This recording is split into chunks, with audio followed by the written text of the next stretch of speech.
The number of people in the United States with chronic conditions is rapidly rising. It is predicted that by the year 2030, close to half the entire population will be diagnosed with some form of chronic disease.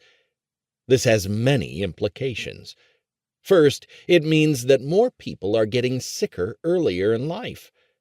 Second, it's predicted that by 2044, the cost to Medicare and Medicaid to treat these chronic conditions will be more than all of the taxes collected by our government. What's more, the most common chronic conditions are grouped as autoimmune diseases, in which the body, in an effort to protect itself, is attacking instead. How are we as a community going to deal with this? The answer is that health doesn't happen in the doctor's office. Health happens where we live, in our kitchens, where we cook, and where we eat. I strongly believe that the fork is the most powerful tool we have to transform our health, and I know that my friend and colleague Dr. Tom O'Brien agrees. Today, we know that the foods most of us were taught to enjoy our entire lives, and many of us still eat every day, are actually making us sick.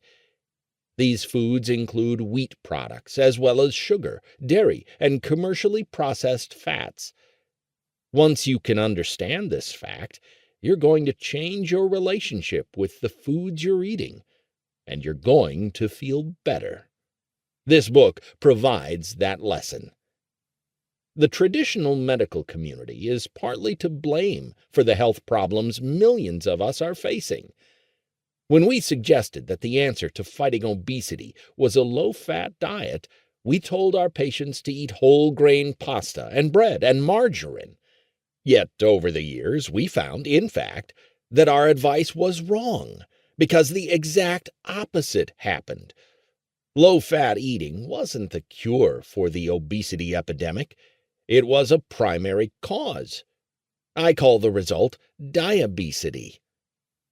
Now we know that eating foods high in the right fats makes you thin. Sugar makes you fat. And flour products, which the body converts into sugar, are one of the biggest triggers of the diabesity epidemic. The way in which we grind flour and the way in which it's grown produce wheat with a much higher starch content compared to what our ancestors ate. The average whole wheat bread has more sugar content than sugar. If you have 2 slices of whole wheat bread, you're going to raise your blood sugar more than if you ate a candy bar.